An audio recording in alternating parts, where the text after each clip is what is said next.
G'day, Stuart Nichols here from STC Education. Our tagline is putting you in the driver's seat, and today we're going to do that and talk about tailgating, one of the biggest bugbears of drivers all over the place. Trouble is, most people are tailgaters, and in fact they don't even know they're doing it. So we're going to cover off what is tailgating, how do you define it, why is it a bad thing, and how do we stop doing it, and what would be the benefit of not doing it. Firstly, why do people tailgate? And it's our belief that the reason most people tailgate is they think they're going to push the vehicle in front to go faster. That's actually going to get them to their destination sooner and save themselves some time. No, she just slowed down again. The reality behind that is that doesn't work that way, because everyone's traveling at the speed anyway that they're going to travel, and just by you being up behind the vehicle in front of you is not going to make them go any faster. In fact, all it's going to do is frustrate them and possibly lead to something like a road rage incident.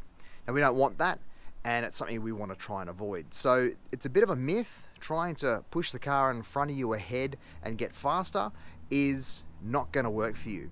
So why is tailgating dangerous? The fact of the matter is, if you're traveling too close to the vehicle in front, it suddenly stops, you don't have time to respond, and therefore you have a nose-to-tail crash, which is pretty common. About 35% of crashes are nose-to-tail. So that's one of the dangers. Another danger is you don't see debris on the road. And how many times have you seen these things? Tie-down straps falling off a truck or a trailer, and it's lying on the road. Imagine that going through your tyre. Or worse, flicking up, damaging up underneath your vehicle, puncturing a fuel tank or something like that. There's some of the things you won't see if you're traveling too close to the vehicle in front until it's too late. Then you've hit it and you've caused yourself damage. So that's another reason why tailgating is not actually a very smart move for you to do. Well, the reality behind it is if you're not leaving a 2 to 3 second gap to the vehicle in front of you, then you are, unfortunately, in a tailgating situation. I know what you're going to say. If I leave that gap, someone's going to steal it. Someone's going to slot in there in front of you. Well, if you're too close to the vehicle in front and someone does steal that gap, you will notice it. But with a 2 or 3 second gap to the vehicle in front, what's going to happen is it's not going to affect your trip at all. And the other argument against leaving a 2 or 3 second gap that I hear a lot is people say, I'm supposed to keep up with the traffic. Well, the reality is you are keeping up with the traffic. You're just keeping up with the traffic 2 or 3 seconds back. You're still traveling at the same speed as the vehicle you're following, so it's not costing you any time, and it's certainly a lot safer for the reasons that we've mentioned already. The easiest way to do that is the vehicle in front of you passes a landmark like a pole or something like that, and you start counting 1001, 1002, 1003, and if you get to that pole before that time, you're simply too close. Now, I'm not hard and fast on this rule. If it's somewhere between 2 and 3 seconds, I'm okay with that.